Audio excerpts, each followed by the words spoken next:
देखिए, मैं तो आईपीएस बनना चाहती थी, लेकिन मेरा जो वीडियो मेरा वायरल हुआ आईपीएस बनने का तो अभी उम्र है आपकी। नहीं, जो मेरा वीडियो वायरल हुआ, मेरा बयान था, उस बयान से नहीं लगता कि इंटरव्यू में ले लेगा, हटा देगा, नहीं लेगा। ठीक है, ऐसे बयान से नहीं लेगा, उसमें ओबियसली लेगा ही नहीं। तो और भी मेरा एक है कि मैं स्पोर्ट्स खेलती थी, नेशनल खेल चुकी हूँ जूनियर में, तो अभी सीनियर को भी तैयारी कर रही हूँ।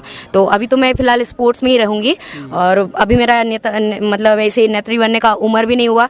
और जो जरूरी नहीं है कि कोई विधायक संसद बने तो ही वो नेता होता है, जो नेतृत्व करता है वो भी नेता होता है। अभी जैसे आप कह रहे हैं ग्रेजुएशन हम कर रहे हैं, तो कैसे ये सोच आ गया कि भाई झारखंड को लेकर के आप जो है पहले सोशल मीडिया में कुछ लिखती थी, या फिर अच्छा लगता था चूंकि अचानक से आप टाइगर जयराम महतो को सपोर्ट करने लगे? हमारे साथ बहुत कुछ ऐसा घटना घटा है जिसमें काफ़ी तकलीफ हुआ है, मुझे काफ़ी ज़्यादा तकलीफ हुआ है।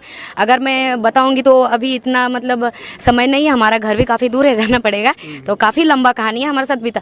तो ऐसा लगता था कि कोई तो आए कि हमारा सपोर्ट करे। काफ़ी दुख होता था मन में, एकदम मतलब कभी कभी आंसू बह जाता था, ऐसा लगता था। फिर मेरा पिताजी का देहांत हुआ तो मैं घर में थोड़ा सेट रहती थी। तो उसके बाद क्या होता, अचानक से टाइगर दादा का प्रोग्राम होता उधर, मैं कुछ वीडियो देखी थी टाइगर दादा का।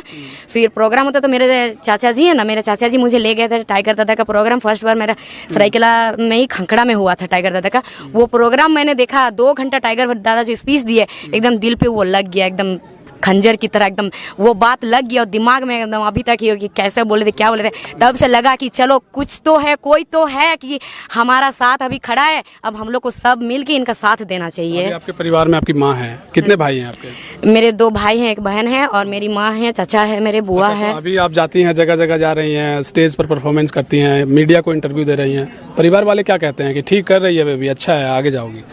बिल्कुल, किसी को कोई दिक्कत नहीं है, क्योंकि मेरी माँ हमेशा कहती है कि एक लड़की आगे आएगी तभी बाकी लड़की भी देख के आगे आएगी, देखा सुना करके। अगर मेरी माँ मेरा ऐसे मतलब इसमें पूरा सामने आने का कोई ऐसा विचारधारा नहीं था आंदोलन में, हमेशा बैक सपोर्ट में रहती थी, पीछे रहती थी। लेकिन जब वीडियो इस तरह से वायरल हुआ तो मेरी माँ कहती है जब तू वायरल हो ही गई है तो अब तू निकल, तू सबको समझा, सबको आगे लाओ, आगे खींच के लाओ, सबको, हर लड़कियों को, हर औरत को आगे खींच के लाओ। जेबी केसेस को लेकर आप इतना खुला समर्थन करती हैं, झारखंड में जो राजनीतिक हालात हैं वो ठीक ढंग से नहीं चल रहे हैं, चाहे विपक्ष में सरकार हो चाहे सत्तारूढ़ जो दल है, कई लोगों के कमेंट्स भी आते होंगे कई तरह के, तो उसको कैसे हैंडल करती हैं? क्योंकि आप तो झारखंड की शेरनी कहलाती हैं, आप सुन के कैसा लगता है, अच्छा लगता है आपको? कह रहे हैं लोग। और थोड़ा मोटिवेट हो जाती हूँ। हाँ, अगर कोई ऐसे लिख देते हैं ना तो और थोड़ा मोटिवेट हो जाता हूँ। मतलब ऐसा लगता है ना कि अरे वो मुझे शेरनी कह दिया तो मुझे अब उस टाइप से काम भी तो करना पड़ेगा ना, एक और थोड़ा जिम्मेदार एकदम जिम्मेवारी आ जाता है कि मुझे उस तरह सब करना है। और जैसे कि आप बोले बहुत कोई ऐसे उल्टा पुल्टा लिखते हैं, तो हालांकि देखिए हर किसी का दिमाग में नहीं घुस सकते, किसी का विचारधारा हम लोग बोल सकते, उसको समझा सकते हैं, फिर भी कोई नहीं समझेगा तो उसका विचार में हम लोग उसका दिमाग में जाके नहीं बैठ सकते, उसका दिमाग में जाके नहीं छपा सकते हम लोग कुछ भी। तो लिखने वाला बहुत कुछ लिखेगा, हमको मालूम है हम सही कर रहे हैं, बाकी दादा लोग को मालूम है हम सही कर रहे हैं, मेरे परिवार को मालूम है सही कर रहे हैं, और तो फिर इसमें क्या गलत है बताइए? गलती नहीं है। एक बात बताइए, 60-40 है, नियोजन नीति है, 1932 और जो भी मुद्दे हैं जेबी केसेस को लेकर के, अगर हम ये नहीं कर रहे हैं अभी, भविष्य में अगर टाइगर जयराम महतो जैसा कि कमेंट में आता है, लोग कह रहे हैं सीएम का चेहरा है, तो आपको क्या लगता है कि झारखंड में लड़कियों के लिए सबसे पहले सरकार अगर बने तो पहला कैबिनेट में क्या होना चाहिए आपकी नज़र से? मेरे नज़र से लड़कियों के लिए यही कि जो लड़कियों को मतलब एक चीज़ है कि देखिए बहुत सारा संस्था भी चलता है, लड़कियों को जाया जाता है कि लड़कियों को क्लास दिया जाता है कि अब कॉलेज जाओगी तो ऐसे थोड़ा बच के जाना, वैसे जाना, सेल्फ डिफेंस दिया जाता है। चलिए लड़कियों के लिए तो दिया ही जाता है, लेकिन मेरा कहना है कि ये ट्रेनिंग अगर लड़कों को भी दिया जाता तो बेहतर होगा कि आप लोग कोई लड़की कॉलेज जाएगी, आप लोग भी कॉलेज जाएंगे, बाबू लोग आप लोग पढ़ने जाइए, लेकिन आप लोग लड़कियों को नहीं छेड़िएगा।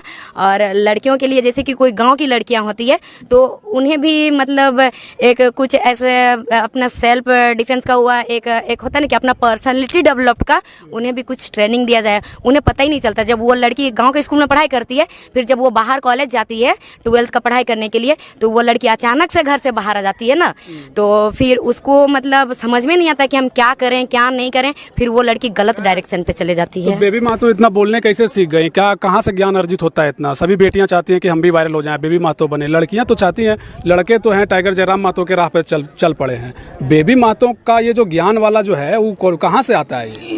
देखिए, आप जैसे बोले कि सभी लड़की चाहती है कि हम भी वायरल हो जाएं और इस तरह से मतलब बात रख पाएं। वायरल एक अलग सब्जेक्ट है, लेकिन आप जो बात रख रही हैं वो झारखंड के हित को लेकर के आप बातें रखती हैं, लड़कियों को लेकर के, दहेज प्रथा को लेकर के। आप सुने हैं हम आपको कि आप दहेज प्रथा को लेकर भी बड़ा अच्छा बात बोलती हैं, लेकिन ये सब कहाँ से आता है? मतलब कहाँ से पढ़ती है, कहाँ से?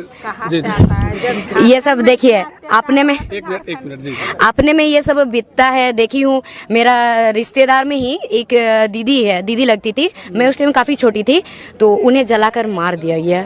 तो ये सब काफ़ी मतलब घटनाओं से ये सब जो घटना देखते हैं। फिर मेरी एक फ्रेंड है, तो वो मुझे एक रिकॉर्डिंग भेजी थी, उसका भी पापा नहीं है, तो उसका मामा जी उसका शादी करा रहे थे, तो वो लड़का 4 लाख दहेज मांग रहा था। तो लड़की फ़ोन करके बोली कि सुनिए, आप दहेज क्यों ले रहे हैं, मेरा घर में इतना पैसा नहीं है, ज़मीन बेचना पड़ेगा अगर हम 4 लाख रुपया दिया, आपको 4 लाख रुपया देंगे तो लड़का उसको सीधा कहते हैं, हमको तुमसे मतलब नहीं है, हमको तुम्हारा पैसा से मतलब है, तुम ज़मीन बेचो, कुछ भी करो, किडनी बेचो, हमको नहीं मालूम है, हम रिकॉर्डिंग खुद अपना कानों से सुने थे, हमको पैसा चाहिए। तो फिर लड़की बोली हमसे मतलब नहीं है, तो फिर बोला नहीं, तो लड़की बोली तो फिर हमसे कहा शादी काहे कर रहे हैं, हम नहीं करेंगे। तो फिर बोला नहीं करेगी तो तुमको मार देंगे। फिर ये नाम हम नहीं लेंगे अभी कि किसी ने कहा था, अगर नाम लेंगे तो वो लड़की पे बुरा इफेक्ट पड़ सकता है।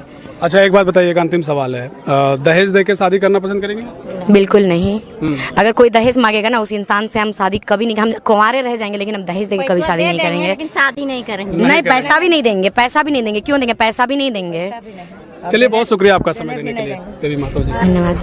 तो बेबी महतो हैं, झारखंड की शेरनी कही जाती हैं। इन्होंने क्या कुछ कहा, वो कुछ कहना चाह रही हैं चाची? अच्छा चलिए बताइए इसी में। सुनिए, हमारे झारखंड में आप क्या नाम है आपका? बसंती देवी है, महतो के चाची हैं। अच्छा, जयराम दादा की चाची हैं आप? अरे तो बढ़िया से जूम करिए। तो हमारे झारखंड में इतना अत्याचार हो रहा है, तो किसी दिन भारत माता आई थी ना, उसी तरह हम लोग बेबी महतो की भी भारत माता जैसे समझ रहे हैं, और इसी तरह शेरनी और भी तैयार हो जाए तो और अच्छा रहेगा। तो अभी आई हैं बेबी महतो, तो कैसा लग रहा है आपको? बहुत अच्छा। पहले भी क्या बेबी महतो को मेरा नाम है साइल देवी और हम रामगढ़ जिला से हैं। अच्छा, और घर अच्छा तो हम बेबी क्या अच्छा लगता है? अच्छा लगता है, बेबी के साथ हम लोग भी खड़ा है और महिला निकलेंगे। हर एक बेटी आवाज हमारे झारखंड में बेबी महतो ही निकलेगी। झारखंड अब सुधरने वाला है, मतलब सुधार रहे हैं। हाँ, वो बहुत जैसा और लड़की निकले, हर जिला से। बेटी को बनाइएगा ना। हम लोग को साथ बहुत अत्याचार हो चुका है, हम लोग बर्दाश्त करते करते हम लोग इतना थक चुके हैं। अब हम लोग थकेंगे नहीं, अब सब चीज का सामना करेंगे और क्या करेंगे। चलिए।